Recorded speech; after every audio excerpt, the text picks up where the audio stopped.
Bonjour à tous, c'est Céline Charon, je suis thérapeute et j'accompagne les hypersensibles qui ont à cœur de s'occuper de l'humain, qui ont les hypersensibles humanistes comme je les appelle, de manière professionnelle ou personnelle, à s'aligner, à trouver la paix à l'intérieur d'eux pour pouvoir rayonner, diffuser leur lumière de la plus juste façon qui soit.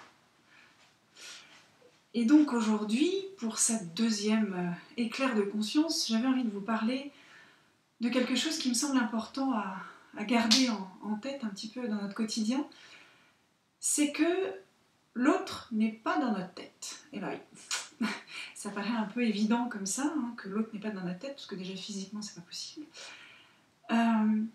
Mais pour plein de raisons, l'autre ne peut pas savoir, connaître, se mettre à notre place pour savoir ce dont on a besoin en fait.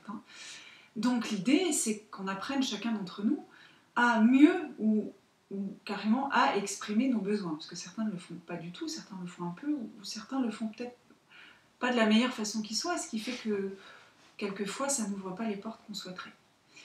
Donc, apprendre à exprimer nos besoins, c'est quelque chose de primordial. Et comment on exprime un besoin, c'est pas toujours simple parce que souvent on se dit bah oui mais pourtant je lui ai dit que j'avais envie ou besoin qu'il soit plus gentil avec moi. Ah oui d'accord, mais ça veut dire quoi exactement être plus gentil avec toi? Pour certains ça voudra dire voilà peut-être que tu rentres le soir et que tu mettes la table spontanément, ou pour d'autres ça voudrait dire que tu penses à m'offrir des fleurs peut-être une fois par mois, ou encore pour d'autres ce serait que voilà, pour chacun, être gentil avec moi peut revêtir des aspects différents. Donc, il est important d'apprendre non seulement à exprimer son besoin, mais de l'exprimer de manière claire et précise. C'est-à-dire, qu'est-ce que j'aimerais vraiment? Qu'est-ce qui serait important pour moi? Et de le faire de manière à ce que la porte en face ne se ferme pas, c'est-à-dire pas sous forme de reproche.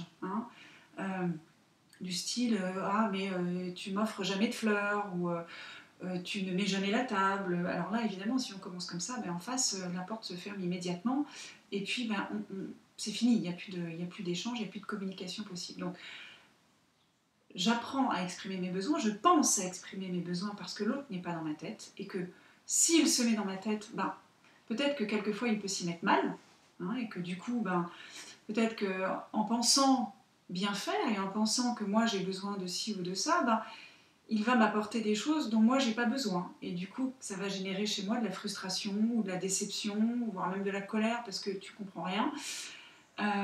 Donc là encore, on exprime vraiment ses besoins et ce dont on a besoin à l'autre, et on n'attend pas de lui qu'il se mette à notre place. On sort de cette posture d'attente et on reprend son pouvoir. Et voilà, c'était cette deuxième bulle éclair de conscience, puisque j'ai dû changer le nom entre temps. Je vous souhaite une très belle fin de journée et je vous dis à très vite.